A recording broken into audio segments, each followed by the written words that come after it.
Orang yang bersolawat dapat rahmat dari Allah. Orang yang bersolawat kelak tempatnya paling dekat dengan Rasulullah nanti di hari kiamat. Orang yang banyak bersolawat akan mendapatkan syafaat daripada Rasulullah Sallallahu Alaihi Wasallam. Orang yang memperbanyak solawat, hajat-hajatnya dikabulkan. Kalau kesusahan, diberikan jalan keluar sama Allah. Berkatnya solawat. Berkatnya solawat itu macam-macam. Yuqdhal hawaij, dia punya hajat yang banyak. Kalau dia perbanyak solawat kepada Rasulullah, hajat-hajatnya dikabulkan oleh Allah Subhanahu Wa Taala.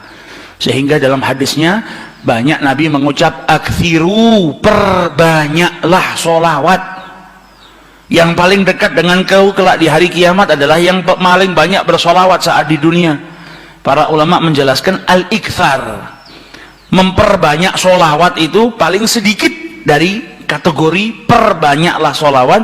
Minimal kau baca 300 kali solawat dalam sehari semalam, jangan kurang, supaya bisa masuk dalam kategori orang yang memperbanyak solawat kepada Rasulullah Sallallahu Alaihi Wasallam. Apalagi di zaman-zaman seperti ini kita sudah harus lebih banyak bersolawat, dan solawat itu zikir. Al-Imam Abdullah bin Abil Haddad mengatakan Allah itu tahu manusia itu gampang bosenan, makanya Allah Subhanahu Wa Taala memberikan ketaatan itu macam-macam bentuknya. Zikir pun macam-macam, ada astaghfirullah, ada kalimat tauhid la ilaha illallah, ada tasbih, ada tahmid, ada solawat. Karena manusia itu punya tabiat bosen, malal. Kalau zikir itu cuma satu, ditakutkan dia nanti sumpek, bosen. Kalau bosen akhirnya dia nggak memperbanyak. Tapi ketika ada banyak macam ketaatan, engkau bisa taat dengan sholat, engkau bisa taat dengan berzikir, engkau bisa taat dengan Allah Subhanahu Wa Taala dengan bersedekah. Macam-macam taat, macam-macam zikir ini menjadikan supaya kita tidak putus untuk ingat kepada Allah Subhanahu Wa Taala. Jangan sampai bosan.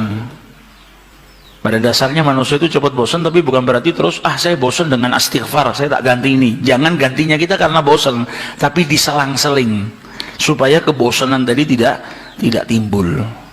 Nah, salah satu yang harus kita perbanyak nanti di bulan Rabiul Awal, bahkan di hari-hari lainnya kalau bisa, yaitu sholawat kepada Rasulullah SAW. Khususnya di zaman fitnah seperti ini, kita butuh banyak sholawat supaya dapat rahmat dari Allah Subhanahu Wa Taala, supaya kita diberi keselamatan oleh Allah Subhanahu Wa Taala, dan manfaatnya sholawat banyak sekali.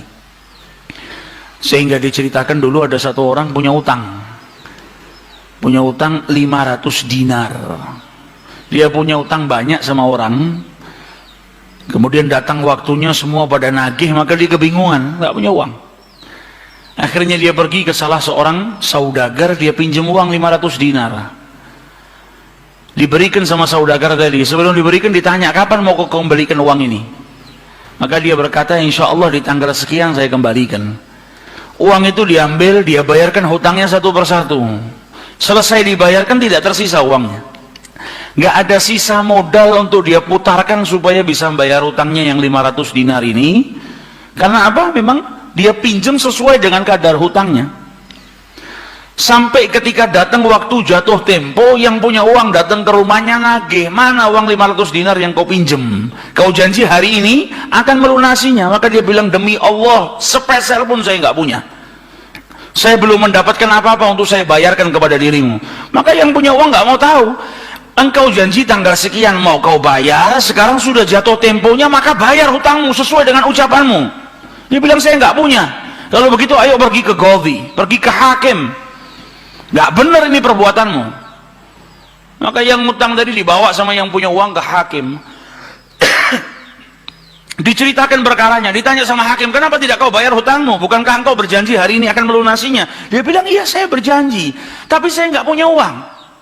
Saya bukan pengkhianat, bukan orang yang mau berdusta. Kalau berdusta saya akan bilang saya nggak punya uang. Nggak ada perjanjian di sini, nggak ada bukti. Tapi saya ngaku kalau saya punya utang dan hari ini saya nggak punya uang untuk saya bayarkan.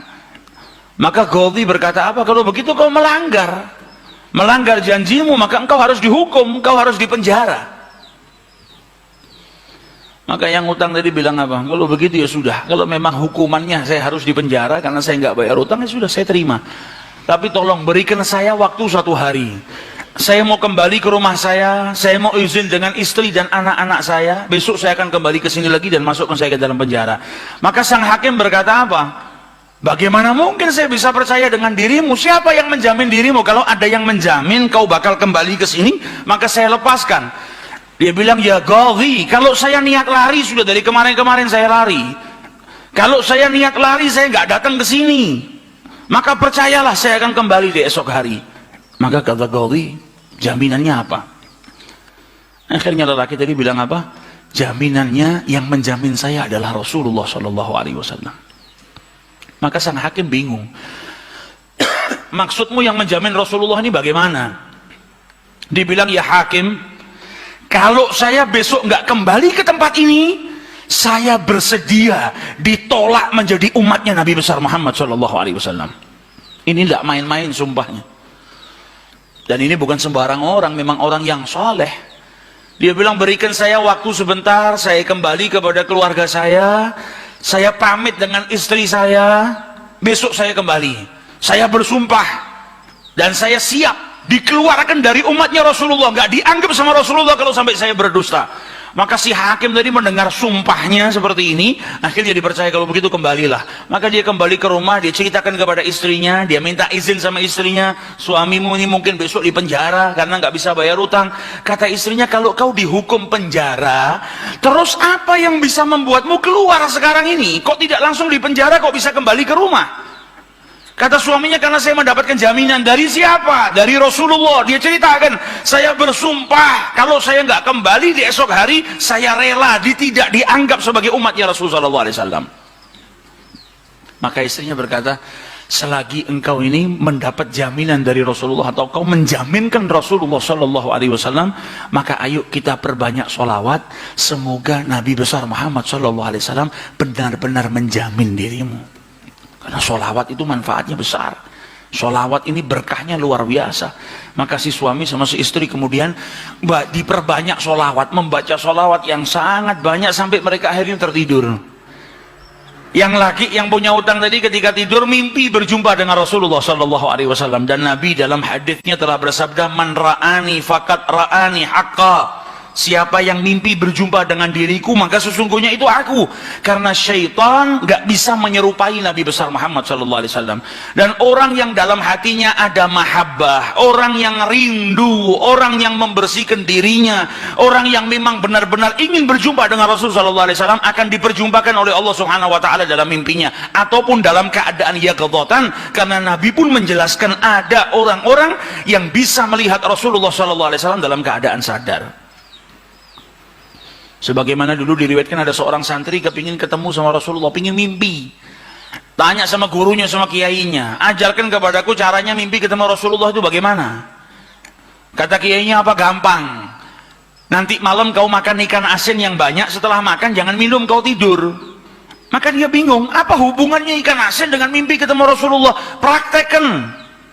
Ini kiai mau mendidik santrinya yang betul-betul kepingin berjumpa dengan Rasulullah, pingin mimpi dengan Rasulullah SAW. Maka malam hari datang, dia makan ikan satu piring, setelah itu nggak minum, tidur.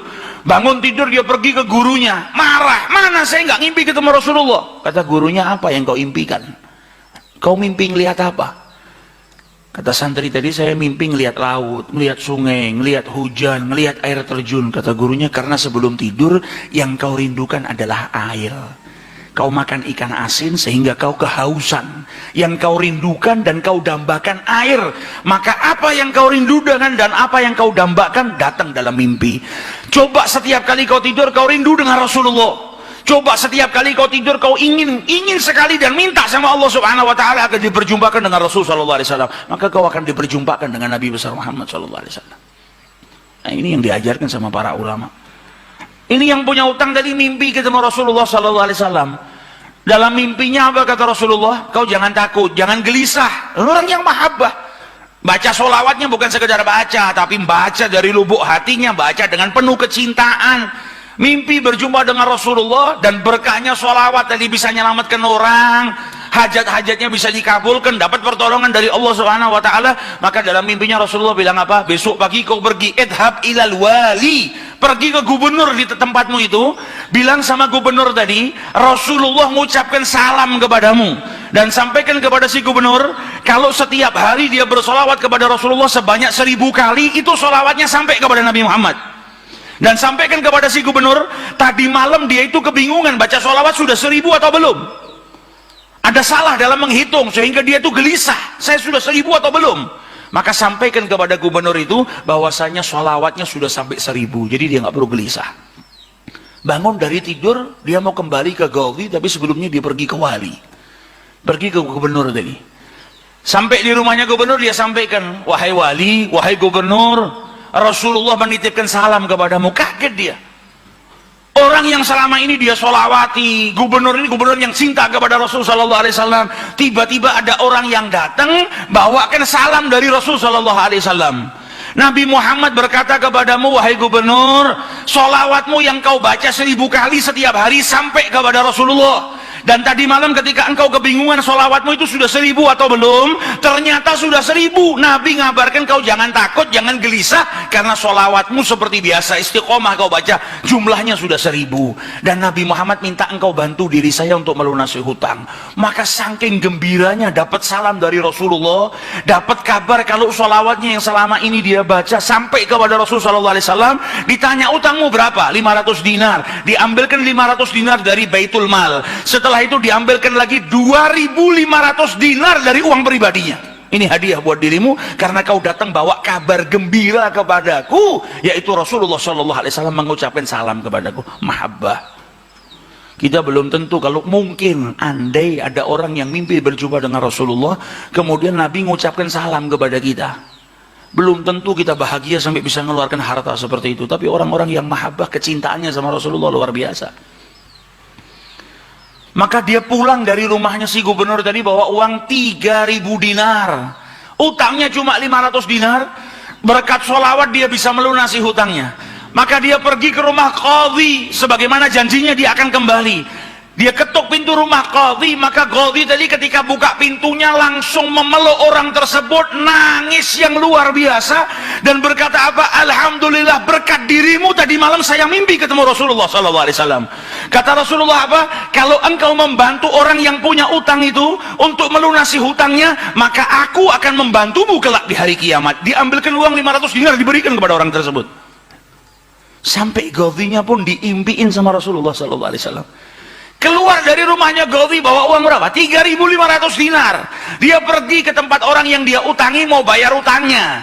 Ketika sampai di rumah orang tersebut, orang yang dia utangi tadi sudah berada di depan rumah nunggu kedatangannya. Ketika ini yang punya utang datang, langsung dipeluk, dicium, sambil menangis mengucapkan terima kasih, berkat dirimu tadi malam saya mimpi ketemu Rasulullah. Kata Rasulullah, kalau kau bebaskan utangnya fulan, kalau kau akan aku bantu, aku berikan syafaat kepadamu di hari kiamat. Utangmu jangan dibayar, dan ini ada hadiah untukmu 500 dinar. Berangkat dari rumah punya utang 500 dinar. Berkat mimpi berjumpa dengan Rasulullah, utangnya terlunaskan dan ada tambahan 4.000 dinar. Berkat apa? Berkat sholawat yang dibaca kepada Rasulullah SAW. Jadi kita kalau baca sholawat ini bukan hanya berkahnya nanti di akhirat, bukan hanya nanti kita dapat syafaatnya Nabi, bukan hanya nanti kita dapat tempat yang dekat dengan Rasulullah SAW. Bahkan di dunia kalau kita ada situasi yang tidak menyenangkan, ada masalah, ada apapun, semuanya bisa hilang berkah daripada sholawatnya yang kita baca kepada Rasulullah SAW. Karena satu sholawat dibalas dengan 10 rahmat. Satu rahmatnya Allah, kita punya masalah sebesar apapun bisa hilang kalau kita mendapatkan satu rahmat dari Allah Subhanahu Wa Taala. Sedangkan orang yang bersholawat kepada Rasulullah SAW, maka dia mendapatkan 10 rahmat daripada Allah Subhanahu Wa Taala. Maka dari itu datang bulan Rabiul Awal, ayo kita perbanyak sholawat kepada Rasulullah SAW. Kita niatkan supaya berkahnya itu bukan hanya buat diri kita, tapi buat seluruh umat Islam, khususnya saudara-saudara kita yang saat ini di negara kita dipecah belah. Setiap hari kita dengar isu, dengar sesuatu yang semakin menjadikan umat Islam itu terpecah belah. Kita minta sama Allah melalui sholawat kepada Rasulullah SAW agar berkahnya sholawat, berkahnya Rabiul Awal ini, umat Islam dipersatukan oleh Allah Subhanahu Wa Taala, tidak terpecah belah, menjadi umat yang kuat. Negara kita yang kemarin-kemarin sedang dilanda musibah, insya Allah berkat sholawat gak ada lagi musibah.